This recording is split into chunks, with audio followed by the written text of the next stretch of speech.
Bienvenidos, bienvenidas, bienvenidas a todos. Gracias por unirse a este segundo bloque de la carrera de Diseño y Negocios de la Moda. Es un gusto tener aquí a todos por la comunidad del CEDIM. Si hay también externos, un gusto en recibirles. El día de hoy estamos muy felices de recibir a una invitada muy especial, que a continuación les voy a leer un poco acerca de su trabajo, su trayectoria. Bueno, Begoña Zorrilla es artista plástica y docente mexicana. Cuenta con una amplia trayectoria en el desarrollo de las artes visuales, presente en múltiples muestras individuales y colectivas de pintura y dibujo, en galerías y museos de México y el extranjero. A la fecha, desarrolla un proyecto de rescate multidisciplinario de la historia de mujeres de valía en nuestro país. Escribe textos para diversas publicaciones e imparte clases maestras alrededor de la práctica y desarrollo de proyectos personales de creación visual. Elabora un libro en torno al dibujo como recurso para el desarrollo del pensamiento. Ofrece cursos y talleres varios en lo particular, tanto como en la Facultad de Arte y Diseño de la UNAM y en la Universidad Iberoamericana. De igual manera, su labor académica la ha conducido en México y el extranjero a la realización de cursos, talleres y conferencias en torno a la pintura, el dibujo y la exposición, crítica de diversas personalidades y procesos del arte. Un gusto recibirte, Begoña Zorrilla. Muchas gracias por Muchísimas acompañarnos gracias. y bienvenida. Muchísimas Ahora sí gracias. te cedo la palabra para que puedas compartirnos esta presentación que tenías lista para nosotros. Claro que sí, muchísimas gracias. Bueno, pues muy buenas tardes. Eh, Como ya les dijeron, mi nombre es Begoña Zorrilla y esta charla, buenas tardes a todos, a todas, a todos. Bienvenidísimos. Yo he preparado esta charla esperando que pueda aportarles algo en su desarrollo del proceso creativo personal que cada uno está desarrollando. Lo primero de lo que vamos a tratar, los temas a tocar son muy extensos, así que vamos a dar como una semblanza de las problemáticas, pero el primer tema es propiamente las sinergias desarrolladas entre arte plástico y arte textil contemporáneo. Este último, bueno, ha tenido un desarrollo a últimas fechas verdaderamente notable. Muchas de sus prácticas, como coser, bordar, tejer, hilvanar, etcétera, se han sumado a las prácticas de elaboración de conceptos y construcción de obras artísticas visuales como un recurso recreativo fundamental. Ya es un recurso avalado, digamos, ya forma parte de las opciones a las que se recurre.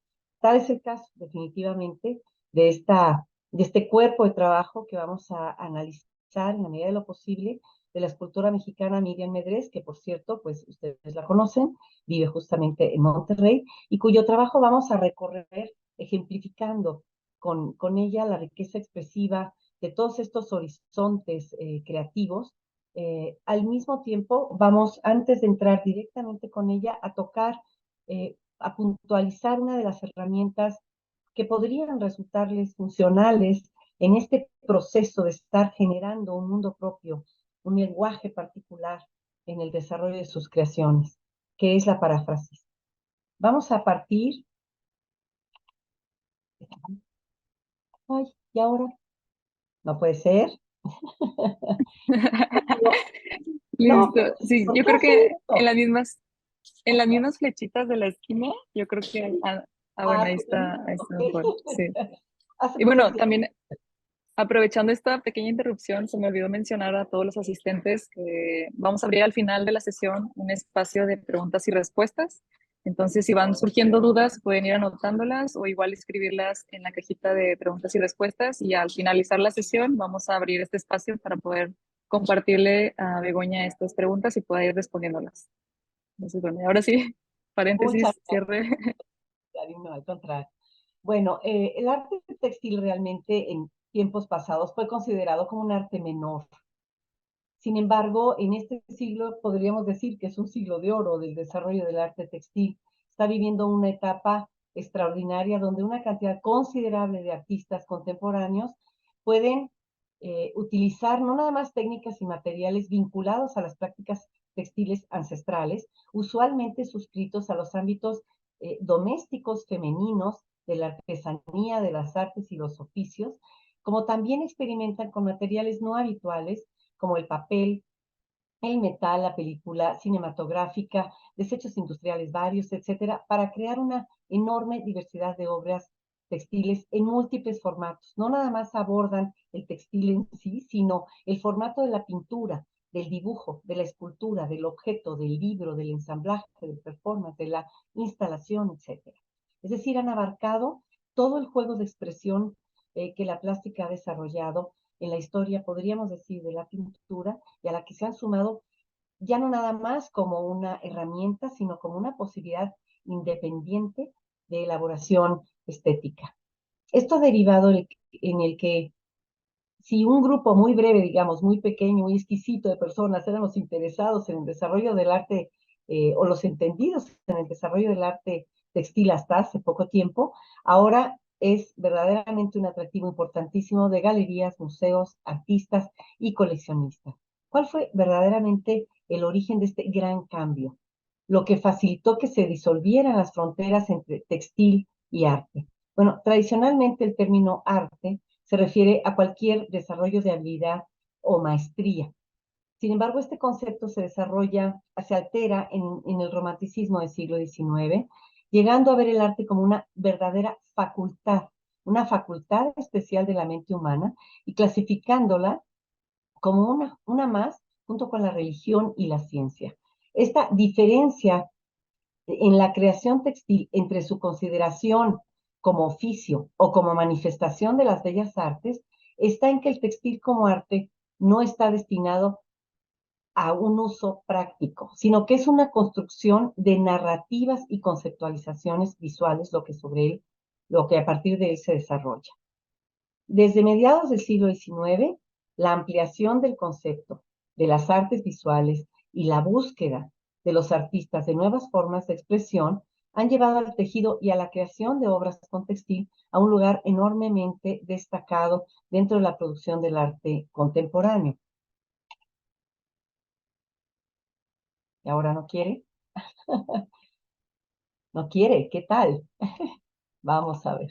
Ay, A lo no quiere. mejor con el cursor, no sé si se arrastre como para arriba. No, No. mientras, ya. Se atarantó nada más. Ahí va. Bueno, disculpe. Bueno, el texto, más o menos mi texto, digamos, de la conferencia está expuesto también aquí para necesidad de algunas personas que pudieran así requerirlo. De pronto puedo variarlo un poco, pero ciertamente es el contenido al que pues deseo que puedan accesar todos con facilidad, ¿no? Las vanguardias artísticas de principios del siglo XX, propiamente 3 décadas muy fuertes de movimientos muy diversos del siglo XX que replantearon absolutamente el lenguaje, los códigos propios del lenguaje de la pintura, son también responsables de la desaparición de estas fronteras mencionadas, porque influyeron notablemente en las artes aplicadas, en el arte textil y en la indumentaria, generando el valor que antes no se les confería. A partir de la Bauhaus, de la que ustedes deben saber, esta escuela de arquitectura, diseño, artesanía y arte, fundada en Weimar en 1919 por Walter Gropius, la artesanía textil pasó a convertirse en un verdadero género artístico con vida propia. Desde entonces, las obras textiles empiezan a ser concebidas no solamente como productos artesanales y de diseño, sino como verdaderas obras de contenido conceptual, sumándose de esta manera a las experiencias pictóricas de sus autores. Es interesante porque es realmente desde el lenguaje específico de la pintura y del dibujo que el tapiz inicia su camino en las artes visuales contemporáneas. Con el tiempo pasa de tener esta relación intrínseca y de prácticamente depender de la propia historia de la pintura para plantear problemáticas de color, textura, forma, etcétera, a convertirse en un mundo propio de experiencias artísticas singulares y específicas. Paciencia, ahí vamos.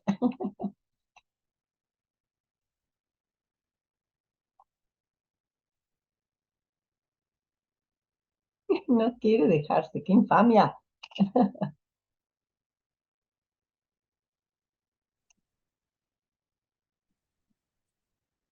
Creo que ahorita se logró porque ándale, sí, a ver, ¿Sabes qué? Que cliqué primero. Perdón, estos gajes del oficio del Zoom, pero ahí vamos. Bueno, Sí, muy bien. Dentro de la Bauhaus y de esta valoración que les comento, se desarrolla ni más ni menos que este personajazo, que es Annie Albers. Ella es profesora de la escuela de la Bauhaus, pionera definitivamente en el innovador uso del tejido como arte. Annie era apenas una de las pocas profesoras a las que se les dio la posibilidad de tener a cargo un taller en su tiempo. Fue nombrada en 1931 ni más ni menos que directora del área creativa y de la fábrica del tejido de la escuela. Combinaba las artes nobles, la pintura, con el hilo de seda, con el hilo de lino y aún con hilos de metal, entablando un diálogo muy interesante entre textura, color y luz, que eran propiamente, y espacio, que eran propiamente las preocupaciones específicas de su producción en la pintura abstracta. El trabajo de Annie todavía está presente en muchos de los patrones, de los colores, de los diseños que se utilizan en la industria textil contemporánea, debido a que ella convirtió en arte esta tradición artesanal de la tejeduría cuando creó lo que ella denominó tejidos pictóricos para referirse a los tapices hechos manualmente en un telar.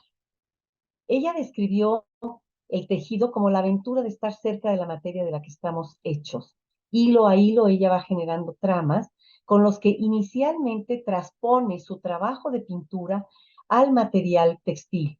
Es decir, finalmente va a haber un proceso en el cual ella va a ir encontrando al personaje nuevo, digamos, desentrañando las nuevas vetas creativas que le propone el arte textil y generando un cambio radical que abrió definitivamente al arte textil como un género independiente de la pintura.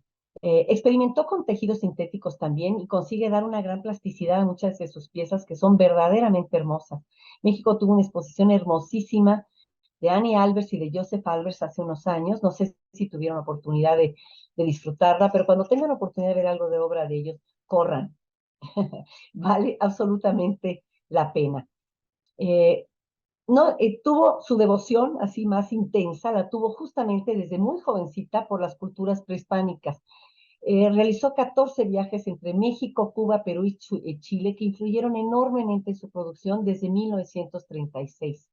En Perú ella encuentra que se trata de una de las culturas más avanzadas respecto a la capacidad de significación de sus propias formas y colores. Es decir, ellos estaban generando un lenguaje a partir de sus tejidos. Este propósito comunicativo que ella descubre en el Perú, dado que además ahí estamos hablando de textiles muy antiguos, no había todavía escritura, la va a llevar a otras consideraciones respecto a las posibilidades del textil de generar lenguaje. En México, ella viene en 1935 en uno de sus viajes y realiza, tras su visita, este tejido negro y dorado que vemos aquí a mano izquierda y que tituló ni más ni menos que Escritura Antigua. La escritura antigua se va a convertir en una de las primeras obras de una serie de tejidos pictóricos, como ella los llamaba, cuyos títulos refieren exactamente este carácter de texto, de lenguaje establecido a base de caracteres codificados o cifrados que ella empezó a perseguir dentro de la abstracción, pero en su arte textil. Estas obras se llaman, por ejemplo, Haiku, desde 1961, ahorita la vamos a ver, Código 1962 y Epitafio, que es de 1968. Para 1949, Annie se convirtió en la primera diseñadora en realizar una exposición monográfica en el Museo de Arte Moderno de Nueva York. El textil entró de lleno en el mundo de las bellas artes. Ya le encontré el modo, Karim. Miren, fíjense cómo está la relación al inicio de su trabajo con el textil de Annie Albers. Ella crea esta obra que se llama Ciudad, desde 1949, está hecha con lino y algodón, y es uno de sus primeros tejidos. Pero ella aquí lo produjo como si estuviera tratando de señalar que el tejido, que el textil tiene la posibilidad de nombrar lo que la pintura nombra, y tan es así que la enmarca como si fuera una pintura para pared. Sin embargo, vean aquí en las tres diferentes, déjenme señalárselos un poco, en esta pieza de la izquierda, vemos ni más ni menos que un tapiz de 1924, así se llama, de hecho, un tapiz 1924, es de algodón y seda, y esta pieza podría ser uno de los wash de las pinturas desarrolladas por ella sobre papel, ya fuera como bocetos para textil o como obra definitiva en óleo. Ella está jugando dentro de la abstracción con planos de color, con construcciones absolutamente en el plano, de espacio, de forma, de color, que eran las pretensiones del arte abstracto de su tiempo. Sin embargo, ya en el textil que vemos al centro, que se llama Desarrollo en Rosa, de 1952, casi 30 años después, lo que encontramos es una experimentación franca, abierta, exquisita, con el carácter táctil del textil. Y vemos toda una construcción muy apasionante, creo yo, de colores sutiles y de formalizaciones entre la misma manera de tejer una trama. Ya hay una conciencia de esta posibilidad técnica como una verdadera opción de generar un arte independiente. Sigue habiendo la propuesta abstracta que ella viene desarrollando en su pintura, pero ahora la pintura queda como un elemento de soporte de una experiencia textil particular.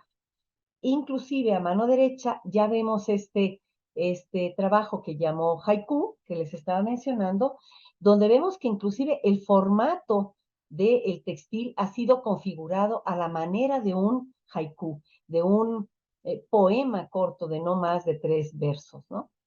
Donde los puntos y las líneas semejan códigos que están significando desde sonidos hasta palabras, colores, formas, etc.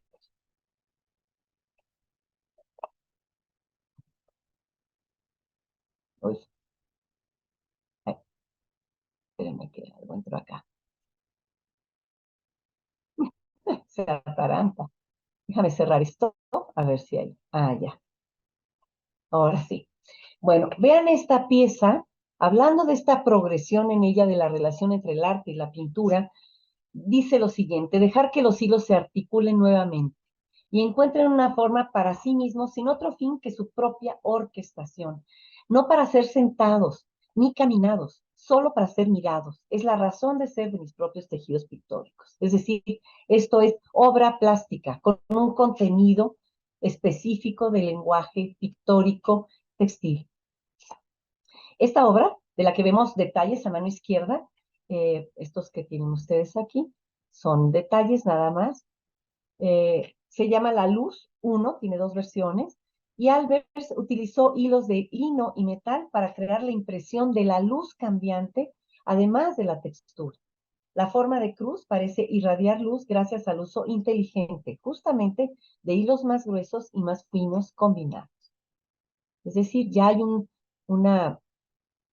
adueñamiento del recurso, ¿no?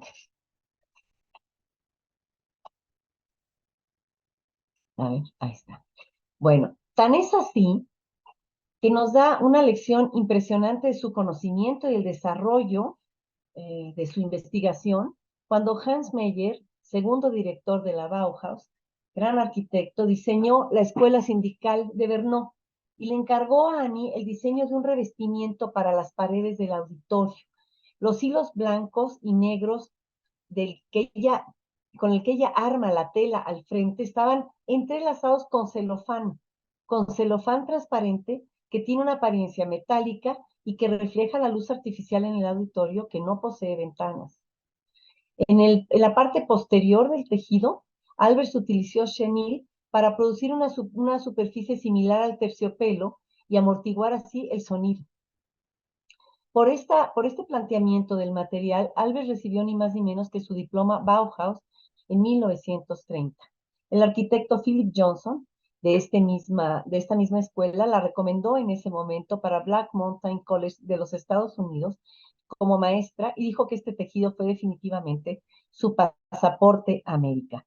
¿Por qué fue realmente importante su pasaporte a América? Bueno, pues en 1933 los nazis cerraron la Bauhaus y Annie y su esposo, también eminentísimo pintor y maestro Joseph Albers, abandonan Alemania y ocuparon entonces puestos docentes en la Escuela de Arte Progresiva Black Mountain College en Carolina del Norte. Aquí Annie Albers tiene unas afirmaciones sorprendentes, muy interesantes, de las que les traigo uno, porque en sus clases ella animó a los alumnos a explorar patrones de tejido sencillos, tejiendo objetos encontrados. Este que ven aquí a la izquierda, que está realizado ni más ni menos que con granos de maíz, se hicieron otros para los que se usaron papel retorcido, pasto, virutas de metal. Este me pareció bellísimo. Y dice ella, traté de poner a mis alumnos en el punto cero. Intenté que se imaginaran, digamos, que están en el desierto de Perú, sin ropa, sin nada. Entonces, ¿qué haces? Usas la piel de algún tipo de animal, tal vez para protegerte del exceso del sol, o tal vez del viento, ocasionalmente, y necesitas un techo, quieres un techo sobre algo y demás. ¿Cómo te das cuenta poco a poco de lo que puede ser un textil? Esa otra piel que necesitamos construir para vivir, para sostenernos, para acompañarnos, para protegernos. Empezamos por ese punto, dice Annie Albers. Ella llevó a sus alumnos a considerar el inicio desde el planteamiento de la necesidad de la tela. ¿Qué funciones cubre con respecto a mi cuerpo, con respecto a mi supervivencia, con respecto a mi soledad, con respecto a mi relación social?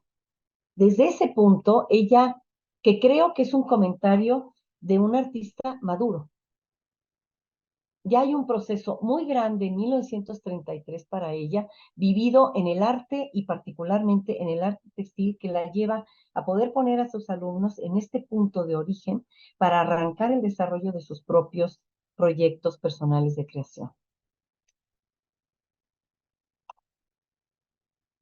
Ay,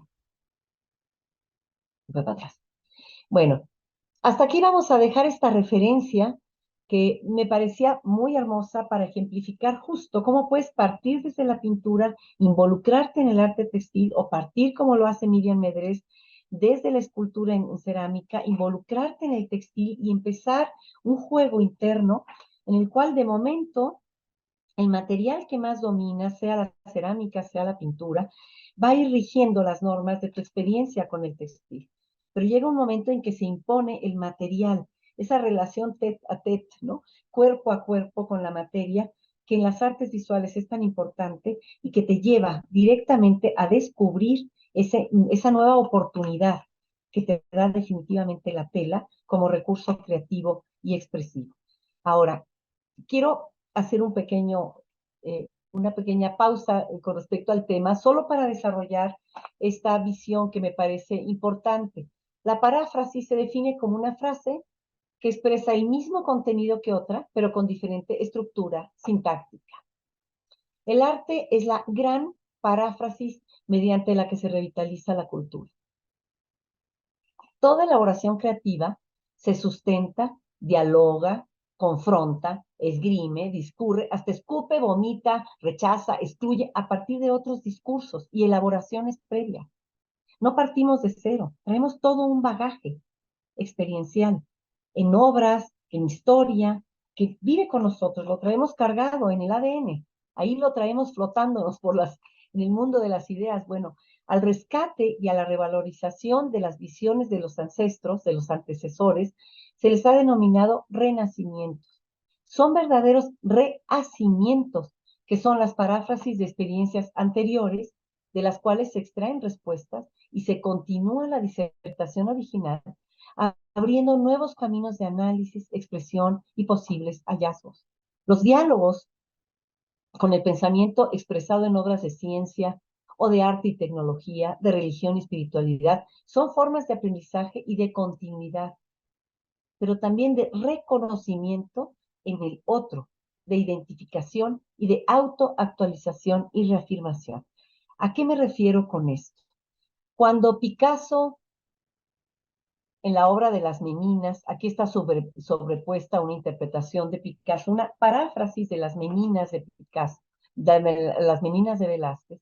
Cuando Picasso toma las Meninas para hacer una elaboración personal, la forma en que él resuelve la problemática de espacio, forma, expresión, figura, es totalmente otra que la que planteó originalmente, eh, eh, formalmente hablando, que la que planteó Velázquez. Sin embargo, él está explorando toda la lección de arte que este cuadro implica en la historia de la pintura clásica, y lo hace magistralmente dentro de su lenguaje. Él no está copiando. Parafrasear no es hacer un refrito de algo ya dado, sino es tomar la lección que ahí se encuentra y dentro de mis necesidades y pretensiones actuales, desarrollar el concepto. Cuando yo pinto ese concepto, cuando yo abordo ese concepto creativamente, habrá muchas cosas que el autor original de la obra hizo que a mí me molestan, que a mí no me atraen, que yo no estoy de acuerdo. Esas negaciones del punto de partida original me definen las coincidencias con el punto de partida en una paráfrasis, justo como me definen las negaciones.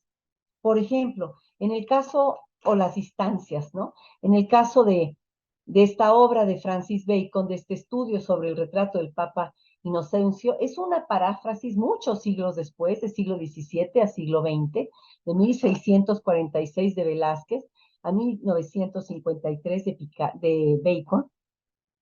Son intenciones diferentes desde el manejo de la pincelada, la coloración empleada, la posición del Papa está parafraseada, pero en un entorno absolutamente diferente. Bacon no rompe en absoluto la figura, pero la reinterpretación, la paráfrasis de todos los códigos de Velázquez en el siglo XVII, en el retrato de Inocencio X, lo llevan a hablarnos de una resignificación que define a Bacon tanto como define o o reafirma las propias posiciones que tuvimos culturalmente todos y que están manifiestas en esta obra del siglo XVII de Velázquez en ese tiempo. Los intereses definitivamente de Picasso eran muy diferentes en el momento de abordar a este Francisco Pacheco de 1620. Y miren nada más en lo que convirtió Picasso a John Sabartés con gorguera y sombrero, emulando la obra de Velázquez en esta paráfrasis con las propuestas específicas del cubismo sintético que él ya había propuesto para estas fechas. Otra visión de espacio, otra visión de color, otra visión de construcción formal, otra historia de la visualidad se manifiesta a través de esta paráfrasis. El mejor autorretrato es el que se hace en otro. ¿Qué aprendió con esta obra Bacon? Aprendió más de sí mismo. Estudiando esta extraordinaria composición, este extraordinario manejo del color, esta riqueza plástica inaudita de Velázquez, lo que él hizo fue decir, esto no soy yo, esto es mi tiempo, y yo retomo esta visualidad, retomo este personaje para asentar mi época, para asentar mi propia persona. No podemos definirnos si no es a través de la mirada del otro. Y este juego puede resultar muy atractivo para abordar autores desde la búsqueda de reformas, por ejemplo, o de adiciones de conceptos desde el arte visual al diseño de moda. Yo encuentro sin buscar, dice Picasso. Yo hice el arte moderno maquillando expresiones milenarias. Me robé el pasado, dice el malvado de Picasso, y lo vendí como algo inédito e inusitado. Yo, desde mi amarga ironía ibérica, convertí los valores del pasado en los precios del futuro. Y nos da cuenta del tiempo pasado como del tiempo que él mismo vivió. Bueno, esto fue nada más porque necesitaba darles esta arma de la paráfrasis para hablar también de la relación de Miriam con algunos de sus antecedentes más inmediatos. Vamos a tomar solo una referencia.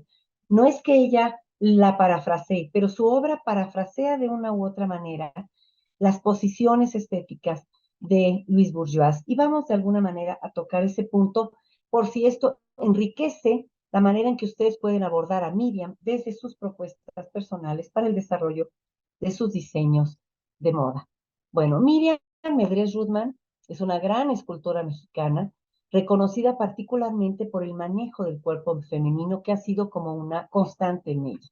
Especialmente por sus notables proyectos escultóricos en los que relaciona cerámica, que es su material original cuando inicia en la escultura, y tela.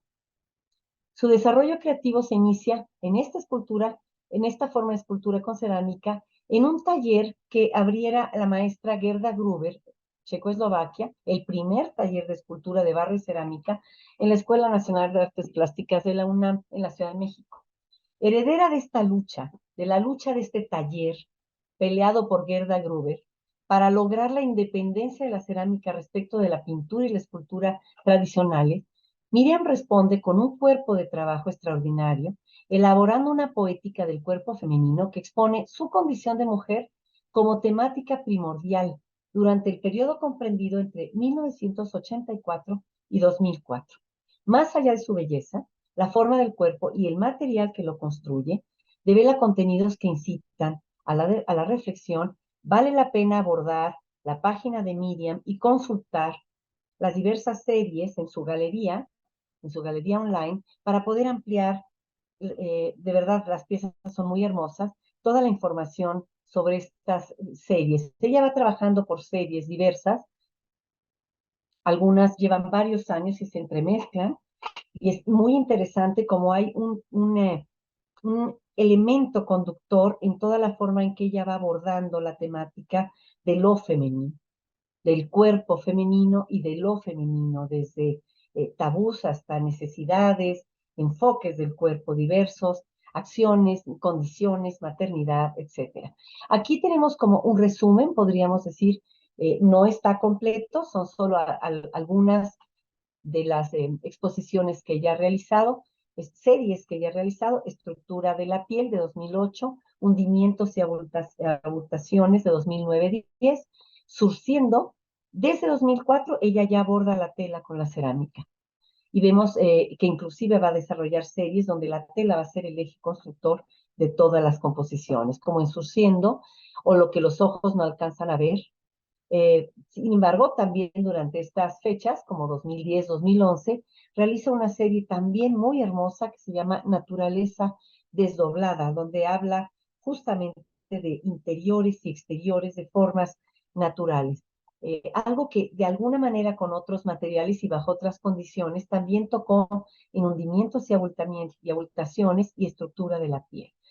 En Mamalia de 2012 desarrolla una suerte de trabajo formal sobre figuras animales: perros, simios, elefante, rinoceronte, etcétera. Muchos de ellos hechos así, como rejillas de metal, rellenos de telas colgadas, o telas apresadas o nudos de telas. Tiene también una recurrencia muy importante entre el texto y el material textil. Así que en diálogos entre texto y objeto se aboca a desarrollar esta problemática específica que en ella es muy significativa. Sacar agua y adentrarse, de 2018, es una serie también hermosísima que vale la pena explorar más, donde la forma y el carácter textil se desarrolla de manera extraordinaria, a base de sobreposiciones de pequeñas piezas en tela que se van hilando, que se van ahora sí que configurando a base de meter y sacar la aguja, genera piezas verdaderamente sorprendentes.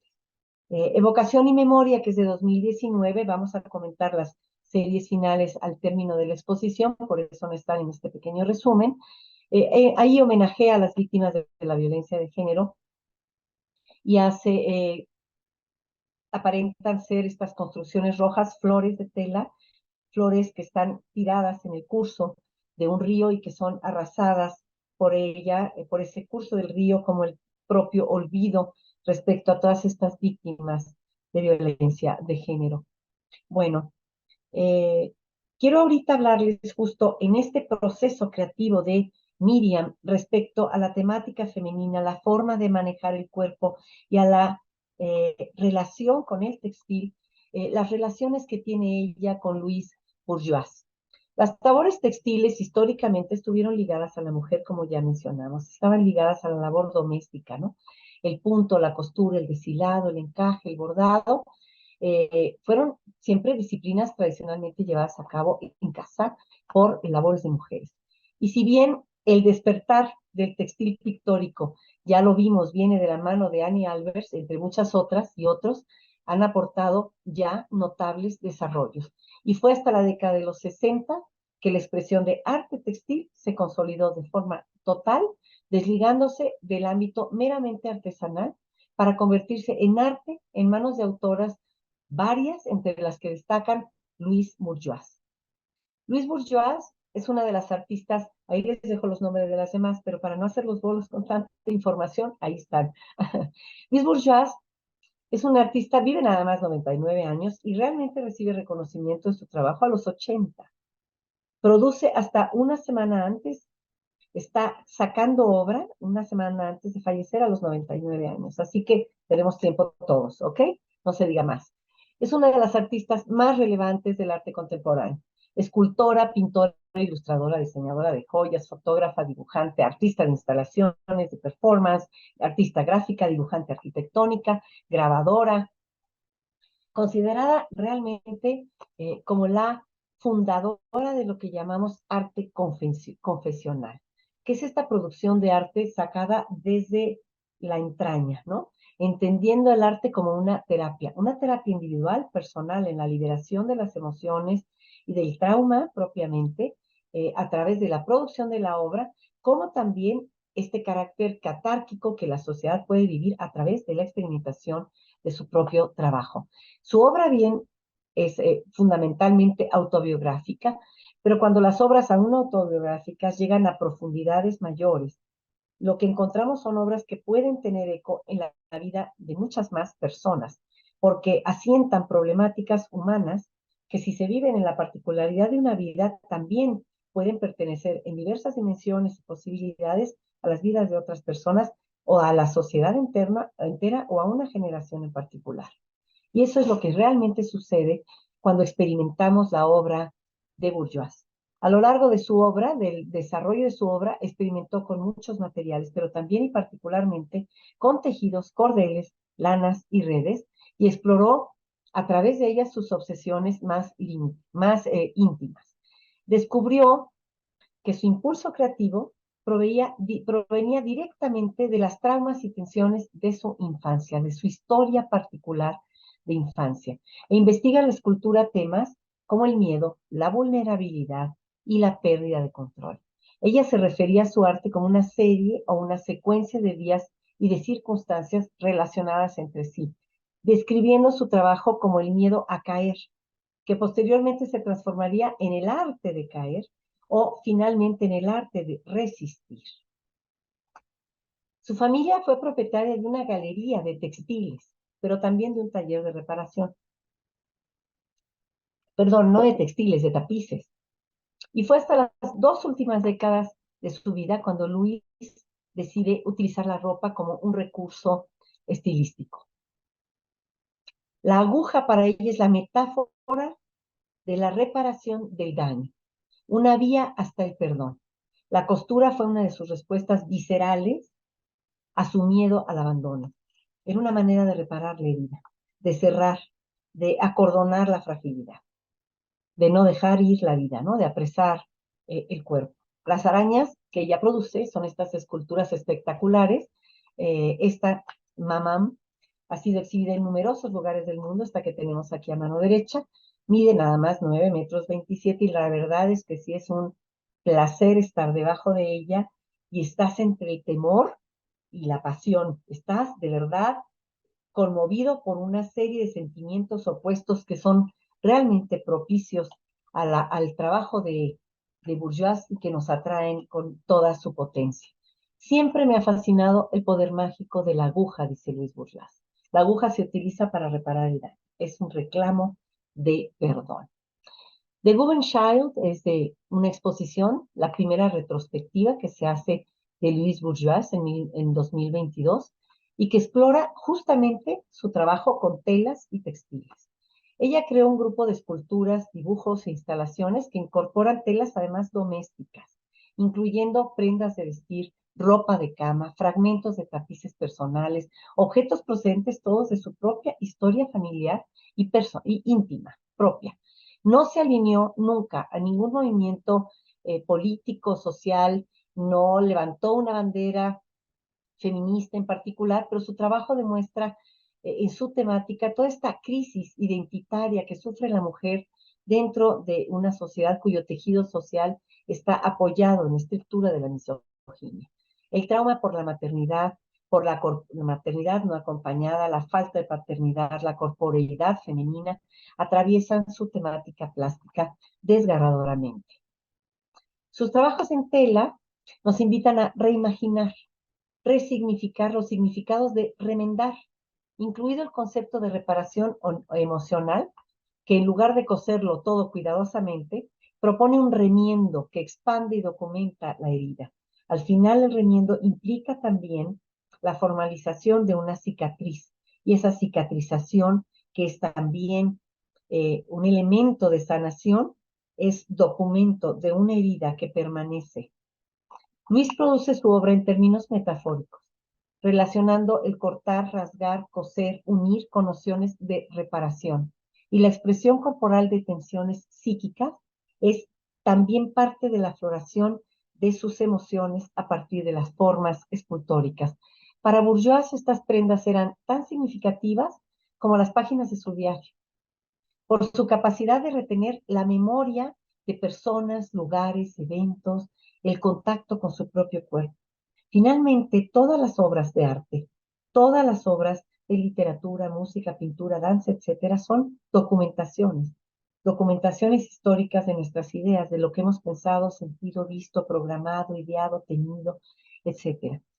Estas preocupaciones particulares de Bourgeois se convirtieron en un volumen muy variado y extenso de trabajo, desde instalaciones monumentales hasta esculturas figurativas y collages abstractos que incorpora telas y textiles familiares. En estas obras de tela que Luis Bourgeois explora temas de identidad y sexualidad, trauma y memoria, culpa y reparación, que son sus cuestiones centrales, vamos a ver también reflejadas las preocupaciones y las temáticas de Miriam Medrés. Estas son obras todas de Luis Bourgeois para darles una visión de su trabajo. No me detengo demasiado para poder darle conclusión a la clase en el tiempo pedido. Esta pieza se llama Siete en una cama y la construyó en 2001 en acero inoxidable, vidrio y madera a la edad de 91 años. Su temática repetida de infancia, sexualidad, trauma y alienación se hace presente ahora en este juego con este carácter casi bromista, ¿no? De figuras de acero inoxidable, recubiertas de piel, creada con telas cosidas y teñidas con tonos rosáceos, todo dentro de una habitación de cristal, finalmente resguardo frágil de secretos e intimidad.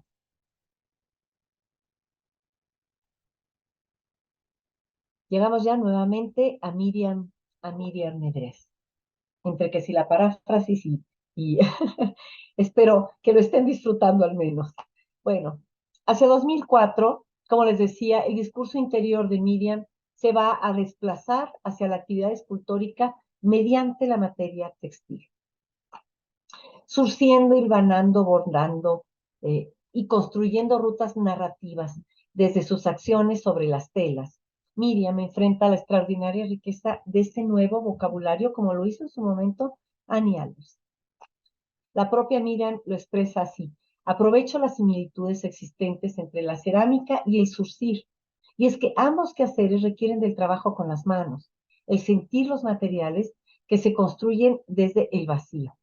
En su fragilidad aparente, requerimos coser el barro, así como cosemos la tela. El uno con fuego, la otra con hilo, y así finalizar el proceso y conseguir su fortaleza. Denme un minuto, necesito ir por agua, perdón.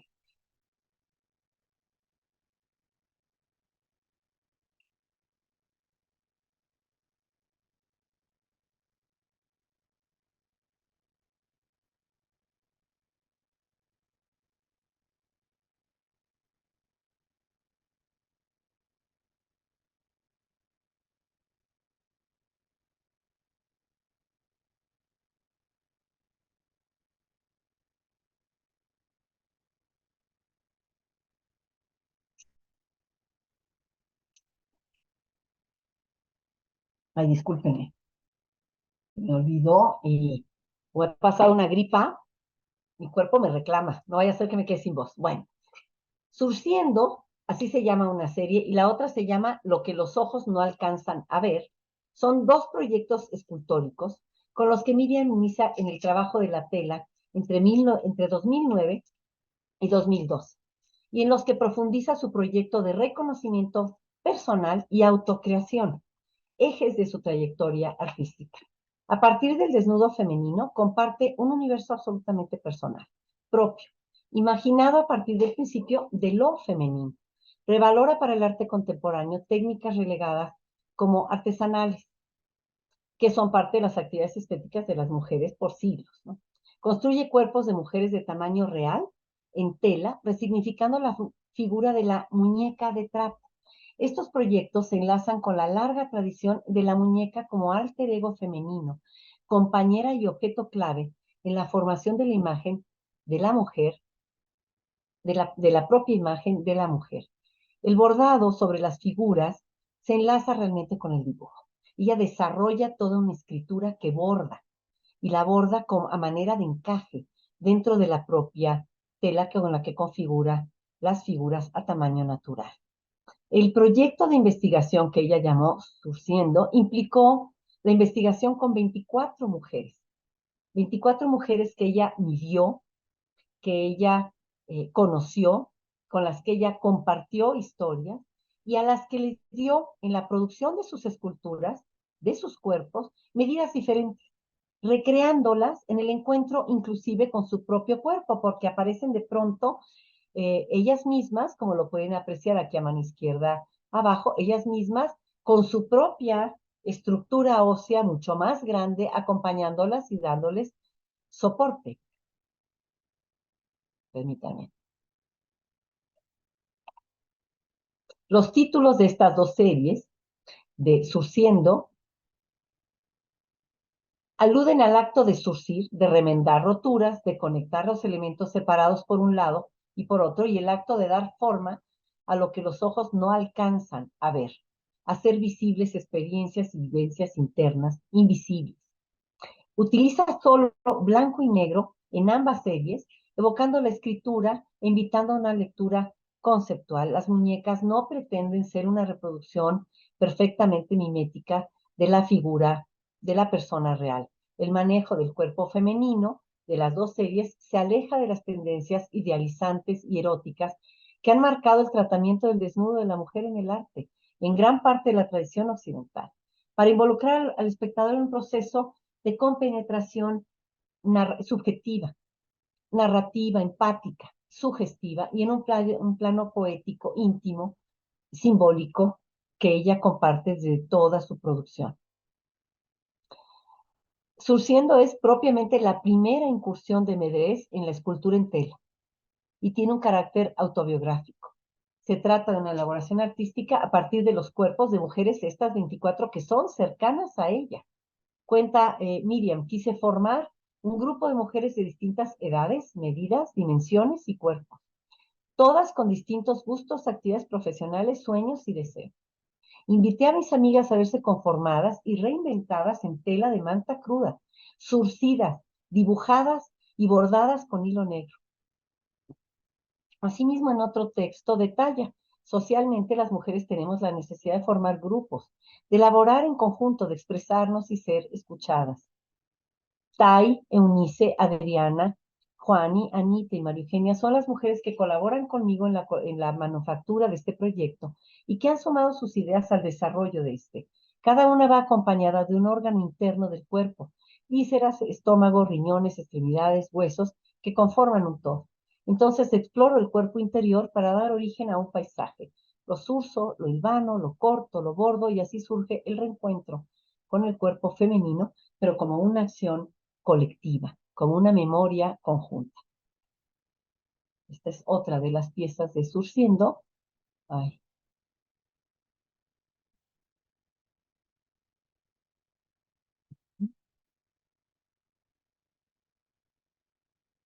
Aquí tienen otra más, que es la final, que es encantadora, prueba y error. Vean nada más qué maravilla de cosa. Está entre el dibujo en el plano de la tela, la figura con algunos trozos de relieve, el relieve completo y la separación completa de bulto de algunas piezas, ¿no? en una escritura de formas dispersas, como estar lanzando palabras sueltas a ver cuál termina finalmente de configurar la escena correspondiente, ¿no? Esto es otra vez Luis Bourgeois, solo quiero mostrarles la pieza de la izquierda. Eh, Miriam está también siempre, igual que Bourgeois, relacionada con temáticas agudas. Ponen siempre el dedo en la llaga, digamos, en aquellos dolores aún no resueltos, en aquellas temáticas particularmente relativas a la mujer o al cuerpo femenino, aún en espera de solución, ¿no? En esta pieza del lado izquierdo, se llama Sin título, de 1996, es una escultura de blusas y camisones de lino sucios que cuelgan de huesos gigantes, los esqueletos literales de su armario. Estas son otras piezas también de Bourgeois, de este arte confesional, ¿no? Y vean cómo utiliza la tela para introducirnos en estos nudos, ¿no? Que son expresión, pues, de mundos internos no resueltos. Miedos que nos persiguen y nos atan, nos esclavizan, no cabe duda. En el caso de lo que los ojos no alcanzan a ver, se trata de una serie, esta serie también paralela en blanco y negro, también con escrituras, también con bordado de palabras y de imagen, también hecha a base de tela, está más enfocada en la introspección. Ella está buscando el cuerpo, no nos vemos la espalda. Hay áreas del cuerpo que no tenemos conscientes, pero somos tridimensionales. No somos figuras planas y sin embargo de pronto solo vivimos como si fuéramos frontales. El cuerpo tiene un papel arquetípico, tiene un papel simbólico en esta serie de lo que los ojos no alcanzan a ver. Las figuras calvas, sin detalles, bordados, que pudieran invitar a una identificación personal, representan más una condición humana femenina genérica, no tan particular como lo fue la serie de Surciendo, que sí es una historia específica de 24 mujeres y ella. Aquí tienen más de esta serie.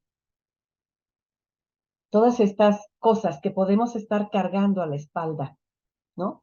Todas estas emociones no resueltas que no vemos porque no las miramos en el espejo, no podemos ver algunas partes de nuestro cuerpo que todavía documentan cosas que debemos resolver. Aquí hay más de las piezas que integran esta colección.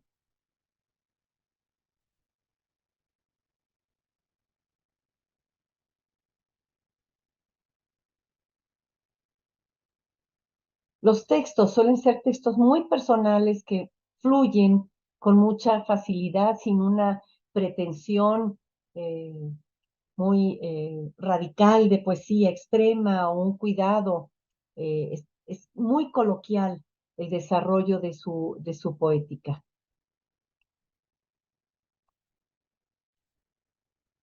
Muy interesante de pronto, no sé, áreas de las piernas que nunca tocamos, áreas de los brazos que nunca vemos, áreas tal vez que tenemos como el vientre simplemente donde acumulamos tanto y que de pronto no tenemos presente, no atendemos. Esta serie es una serie que se llama Vestidos Invertidos y ella busca hablar aquí del vacío, el contenido del vestido, aquello que no vemos, ¿no? Aquellas cargas que finalmente van siendo resultado de las historias del vestido con el cuerpo que las viste. Es una exploración extraordinaria del material textil, de la costura, de las puntadas, de todo este carácter táctil excepcional, ¿no? De la tela, de los hilos, de los remiendos.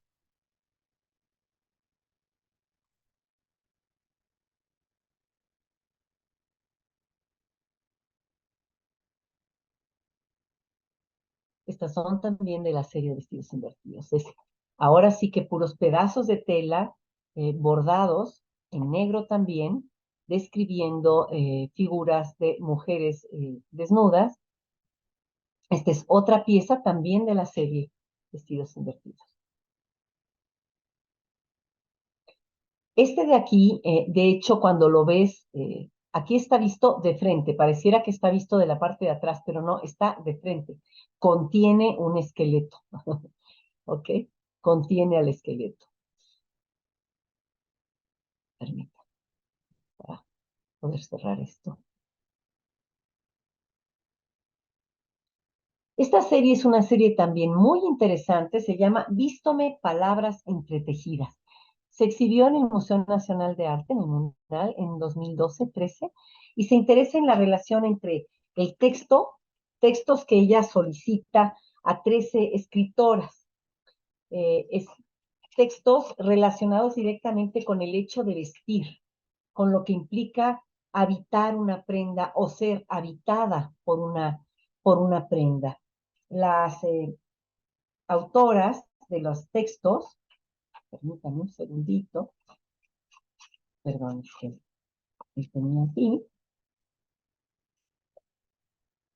Las autoras de los textos son Melissa García Aguirre, Minerva Margarita Villarreal, Miriam Moscona, Mónica Nepote, Patricia Loren Kulik, Rocío Cerón, Virgin Castel, Angélica Abelleira, Coral Aguirre, Francia Perales, Janet Clarion, Maruja Nale y Mayra Silva.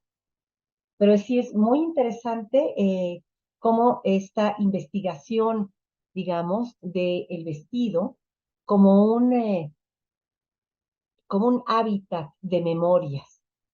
Ella parte del mismo tamaño de vestidos y exactamente el mismo formato. Y a partir de la escritura que cada una de las participantes le entrega, ella empieza a abrir, a cerrar, a coser, a rasgar, a integrar elementos para así darle una lectura visual a el texto dentro de estas piezas de Vístome con palabras entretejidas. Además, la muestra fue expuesta, la muestra de estos vestuarios fue expuesta al interior de las salas con pintura novohispana, por ejemplo, del Museo Nacional de Arte, que es una belleza y que es un contexto muy particular también. Es un edificio siglo XVI-XVII con esculturas clásicas y con una colección importantísima de arte nacional, y de pronto todo ese contexto envolviendo la relación de estas manifestaciones desde el vestuario en medio de pinturas que representaban o que representan mujeres en retratos, en escenas mitológicas, en escenas históricas, en paisajes, etcétera, con vestuarios diversos, ¿no? Que han calificado lo femenino, que han instruido a la mujer en la espera de lo femenino que la sociedad determina, en fin, todo este juego extraordinario daba definitivamente en esta exposición para escribir, para bordar y para diseñar vestuario.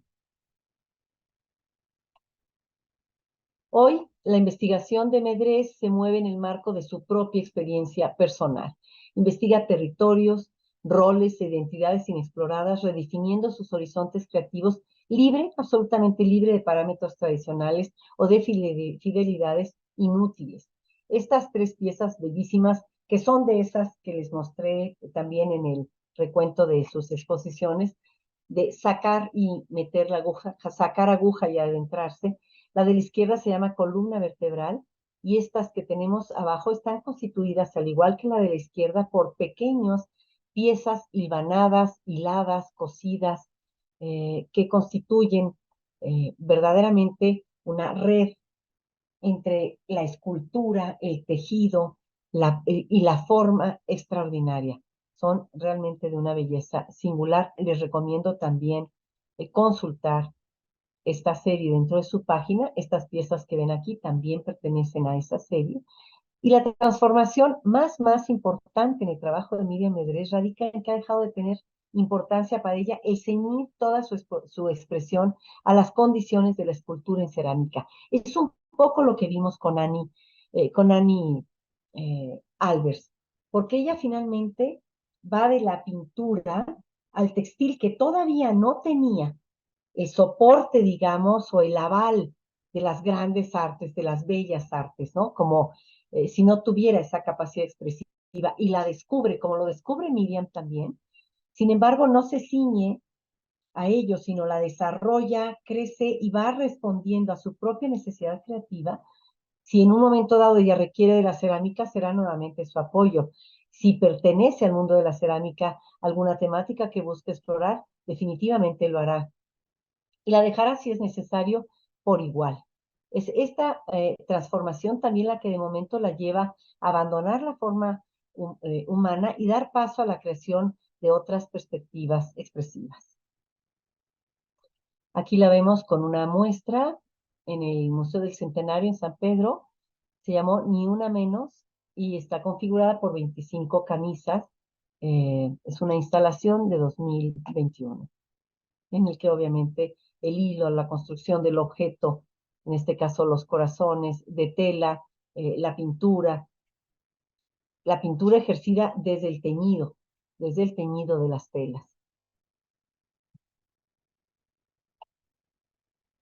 Su narrativa no abandona tela, hilo, trama, escritura, forma, en formatos de objeto, escultura, ensamblaje, instalación y todo lo demás, todo lo que pueda venir. Está absolutamente abierta. Si se fijan esta escultura de estas tres escobas, no, estos tres trapeadores que están relamiendo el piso, ¿no? De aguas rojas profundas llenas de escrituras, siguen siendo para ella tela y sin embargo la expresión se separa de la construcción, por ejemplo, de sus muñecas. No hay una repetición de los signos, hay una exploración siempre abierta, siempre continua. Ella inclusive puede estar haciendo algo de cerámica y al mismo tiempo estar creando esta pieza y generando una de las muñecas de una de las colecciones, ¿no? Pues, en ese sentido, tiene un horizonte de creación muy amplio, pero perfectamente coherente con sus intereses. Ya para terminar, esta instalación se llama Inside Out y es, en palabras del artista, un selfie interno, una escultura formada principalmente por radiografías del interior del cuerpo e imágenes bordadas. En términos técnicos, una radiografía pues es un negativo fotográfico que te permite revelar otra cara de la realidad, una que nos compete a todos y a cada uno. Miriam explora en esta pieza la fragilidad del cuerpo y por ello, a diferencia de muchas otras obras de la escultora, no está hecha para tocarse. Esta pieza, si la tocamos, definitivamente se destruye. Y ella lo buscó de esta manera para subrayar esta intención de remarcar la fragilidad de nuestro cuerpo. Es de formato vertical y es circular, emulando el cuerpo humano.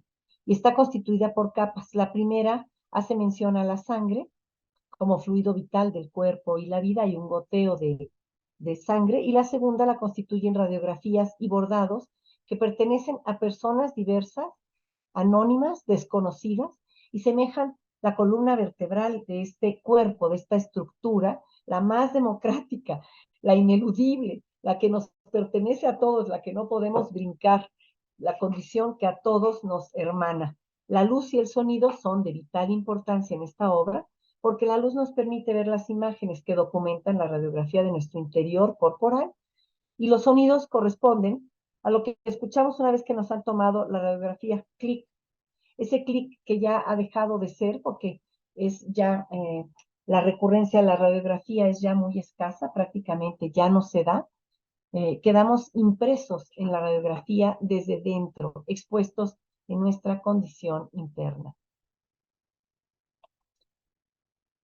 Desde la Tierra es esta otra serie que está construyendo de 2023 y ella pretende enfocar aquí toda esta necesidad que tenemos de voltear a ver la Tierra, de resolver sus fracturas, de surcir la Tierra, de encontrar los caminos para de forma individual o colectiva resarcir los daños, ¿no? Todas las piezas están hechas de telas tejidas a mano y retazos de telas domésticas, de telas propias del día a día, cosidas con mucha delicadeza para simbolizar la resiliencia y la posibilidad de restaurar nuestra conexión con la naturaleza desde el amor. Está aquí, se fijan, un poco como Luis Bourgeois, eh, valiéndose de la aguja para restaurar la vida. Habla en la del mero centro, en la escultura que vemos en el centro, de las fracturas, o sea, la tierra está ya quebrándose, ya hay una fractura. Igualmente lo hace desde la pieza de la izquierda, esas pedacerías, ¿no? Vistas desde la lejanía de un avión en vuelo, eh, pretende ser como tierras dañadas, reclamos, ¿no? Que debemos atender. Del lado derecho, la pieza pretende referir la relación de la tierra con el agua, cómo la tierra se nutre del agua, cómo se reconstruye, cómo es un proceso constante de sanación a la que podemos sumarnos consideradamente, empáticamente. Bueno, y hasta aquí llegamos con esta presentación. Todo lo que quieran ustedes preguntar, aquí me tienen encantada, con muchísimo gusto. Estoy para Muchas servirles. gracias. No, al Muchas contrario, gracias, Begoña. un Sí, placer. pues recordar que pueden dejar sus preguntas en la cajita de preguntas y respuestas. Las estaré leyendo para Begoña para que pueda ir respondiéndolas. Pero, ay, qué fuerte, Begoña, muchas gracias. Qué fuertes referencias. Se me pone la piel chinita de, o sea, digo, te comparto lo que a mí me transmite. Pues en primera mano, todo este lenguaje a partir de pues, textiles desde los tradicionales, ¿no? De la importancia de que puede ser este tejido o en general las costuras como toda una lectura, incluso como si estuvieras leyendo un libro, hasta puedes leer bastante a partir de pues esta lectura del textil. Y pues por otra parte, este dilema, el gran dilema de si la moda es arte, digo, a través del trabajo de Miriam vimos primero pues piezas de textil que moldean cuerpos, ¿no? O sea, cuerpos a partir de textil. Luego vemos vestidos que no son meramente como vestidos para usar, sino son piezas de arte, pero que simulan estos vestidos. Y luego vemos otras piezas que son a partir de prendas, pero que son piezas de arte. Entonces me vuela la cabeza así como este dilema de nosotros que Sí, trabajamos en la moda, o sea, si la moda es arte, en algún libro que no sé si hayan tenido el gusto los asistentes y tú de leer, se llama Artware, de Melissa Leventon, habla mucho sobre como esta batalla entre el arte y el craft, de cómo los artesanos, bueno, cómo el arte decía que como la artesanía no era arte. Entonces, también los artesanos como que digo, hacían piezas indumentarias, pero incluso no las presentaban en maniquís porque para ellos era su pieza, o sea, era presentar su técnica, presentar como todo este lenguaje, pues sí, técnico, pero decían como esto no es moda, esto es arte, y los de arte decían como esto no es arte, es artesanía, entonces, o saber todo esto me pone, pues me vuela la cabeza de pensar en todas estas referencias de la indumentaria, de la moda. Nosotros tenemos pues un enfoque también en uno de los semestres de moda conceptual, que justo es buscar pues esta narrativa a partir de la indumentaria. Incluso les decimos a los alumnos, esta es la oportunidad de, pues, de que se vuelen el coco y puedan experimentar, que puedan crear piezas, incluso que, pues, que se vistan para un fin o que no se vistan, pero usar todo este lenguaje de las costuras, del textil y su intervención para poder generar historias que tienen mucho, mucho por decir.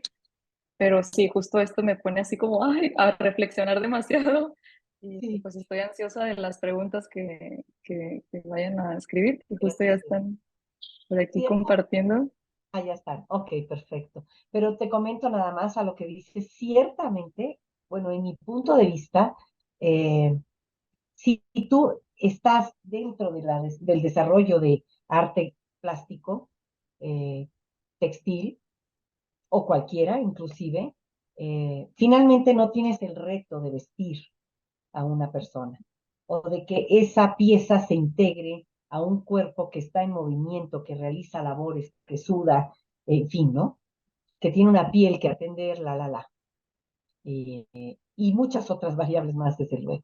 Yo creo que ese es el gran reto de ustedes y me parece maravilloso. Y creo que las piezas que en un momento dado desarrolla con sentidos muy particulares Miriam, de vestuarios que son vestidos que son realmente carcasas que contienen las historias, que documentan todas estas memorias que recogen las telas, que recogen los espacios, que recogen los objetos con los que convivimos diariamente, ¿no?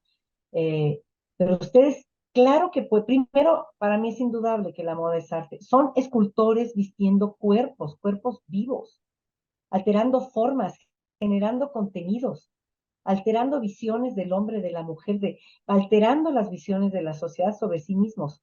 Vaya, el reto que tienen es apasionante, a mí me parece verdaderamente espectacular, porque ciertamente no vas a andar como arbolito de Navidad y con luces por todos lados y saliendo, pero Sí, ciertamente hay el reto de poder generar esas esculturas con significación en un cuerpo que está vivo, ¿no? Sí, que se desenvuelve en un espacio, en una actividad, en la vida cotidiana, me parece un reto mayúsculo y definitivamente yo no pondría en duda jamás que la moda es arte, simplemente porque es cultura y porque su recorrido histórico nos permite leernos a nosotros mismos, nuestros sentidos, todas las formas de alteración del vestido y la historia tienen que ver directamente con cómo se vive en sociedad, qué valores se atribuyen a la mujer, qué valores se atribuyen al hombre, cómo se perfila el cuerpo, cómo se perfila el erotismo, qué se piensa de la claro. infancia. O sea,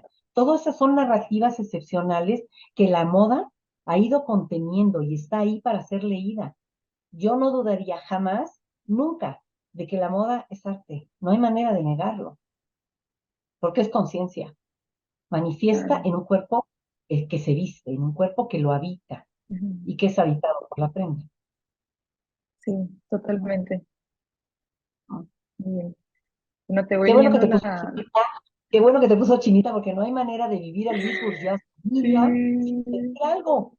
Si son verdaderamente sí, intensas, este arte confesional es siempre muy sorprendente, sobre todo cuando ves eh, temperamentos de esta envergadura, ¿no?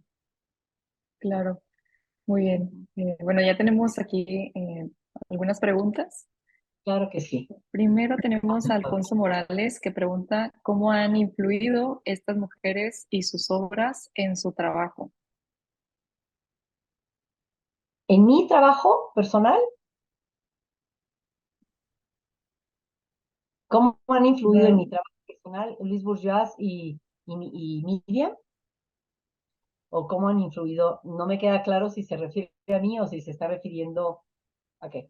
No me queda claro. bueno, sí le pedimos que nos especifique ese punto Especifique a qué se y refiere. sí, comenta Isabel Arenillas, una gozada disfrutar contigo tu visión. Gracias. Y tenemos un anónimo. ¿Qué recomendaciones tienes si queremos empezar a hacer arte con textiles? ¿Por dónde empezar? ¿Qué hacer? ¿Qué buscar para aprender?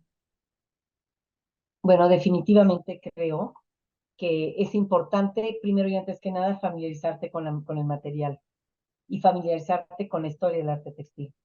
De alguna manera, poder abordar lo que esto ha vivido en la historia, cómo se ha planteado, qué autores han desarrollado qué y cómo, y relacionarte con talleres de textil. Es decir, creo que simplemente el hecho de hilvanar, de surcir, de tratar de armar una tela, una forma, te va a conducir necesariamente a las limitaciones que tienes que abordar de conocimiento con respecto a los materiales, con respecto a las herramientas de ese material. Buscar talleres de textil me parece muy importante, pero por lo pronto yo te diría, no sé a qué te dedicas, pero yo te diría desde el mundo en el que te encuentras, cuáles son los contenidos que quieres abordar y yo te recomendaría verdaderamente buscar información, meterte a los libros y meterte a los talleres de textil, a indagar en vivo e intelectualmente de qué se trata esto. Muchas gracias. De nada, al contrario. Comenta Andrés Lima, solamente agradecer por su tiempo y la excelente conferencia que nos ha dado maestra Begoña. Ay, muchísimas gracias, un placer, con mucho gusto. Y bueno, pregunta Fernanda Martínez, en el tema que se puso eh, de tema, en el tema que se puso, me imagino que como de moda Barbie, ¿qué opina Ajá. de que Barbie es una ventana a cómo las mujeres vivían y pensaban en su época con el simple hecho de cómo se vestía la muñeca? Sí, definitivamente, o sea, es lo que te comento un poco, que el vestuario califica no nada más a la mujer, sino a lo que la sociedad está exigiendo, pensando en torno a lo femenino. Estoy hablando de roles, de condición, de actividades, de cosas que, vaya, cuando hablamos de que en 1931 era absolutamente inusual que que Annie Albers tuviera bajo su mando la dirección de la Escuela de Textil, y que fuera absolutamente inusitado, ¿no? O que una mujer hubiera tenido acceso en 1949 a que el MoMA le hiciera una exposición monográfica, bueno, pues podemos darnos cuenta de lo que la Barbie estaba diciendo con su vestuario, ¿no? Es un hecho que el vestuario es lenguaje. Y es lenguaje directamente sobre roles, y es lenguaje directamente sobre estructuras sociales, sobre contenidos bajo los cuyas normas vivimos y convivimos.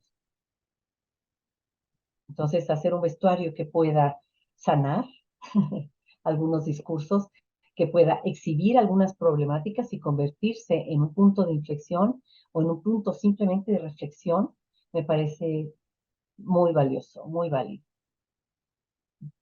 Muy bien. Pregunta Kelly Nicole, ¿cuál fue la primera o la más influyente obra textil que la hizo darse cuenta del potencial de los textiles como medio artístico en su trabajo personal? Postdata, me encantó la plática. Ay, muchísimas gracias. Bueno, en mi trabajo personal, yo no trabajo textil, déjenme decirles. Yo realmente me dedico a la pintura y el dibujo, que es lo que más me apasiona. Me fascina el textil, pero no lo he experimentado. Me dedico también a la docencia y por eso es que fui invitada.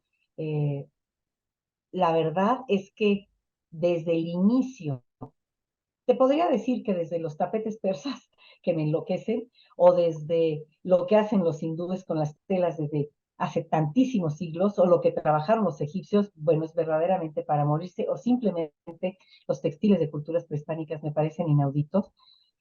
Toda esa belleza está ahí esperándonos, definitivamente. A la fecha, estoy metida en broncas personales con mi propio trabajo de pintura y dibujo, pero definitivamente me atrae muchísimo la posibilidad de incluir en algún momento la tela como parte de algunas soluciones de mi interés. Espero algún día invitarte a una muestra que lo implique. Gracias, gracias. Bien, pues por lo pronto son todas las preguntas. Nos El Alfonso contestó ya te ya contestó. Alfonso, sí, ya nos respondió que se refería a tus obras, de cómo han A influido mis estas obras. mujeres y sus obras en tu trabajo.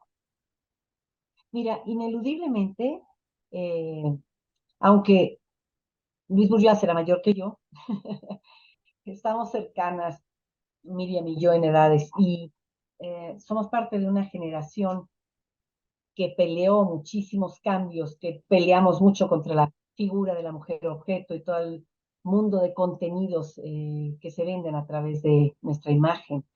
Entonces, vivir exposiciones de Luis Bourgeois, estar en contacto con la obra de Miriam, es un refrendo, ¿no? De posiciones personales que son de alguna manera para mí generacionales.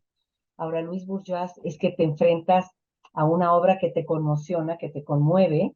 eh, Puedes coincidir o no en algunas experiencias, o puede ser cercana o más lejana en otras, pero ineludiblemente te quita el piso, o sea, de que te caes, de que te avientas al vacío, te avientas, y esas emociones nutren desde el mundo en el que tú te encuentres produciendo tu propia imaginación y tu propia conclusión formal, ¿no? En la pintura, en el dibujo, en lo que desarrolles.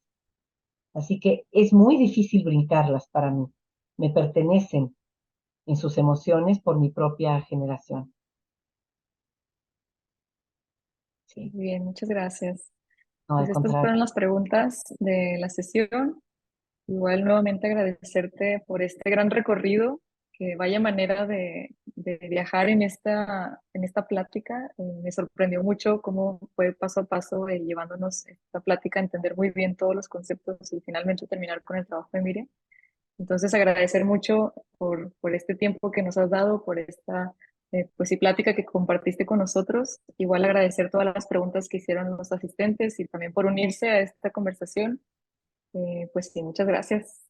Muchas gracias a todos, que estén muy bien y un placer para mí. Gracias.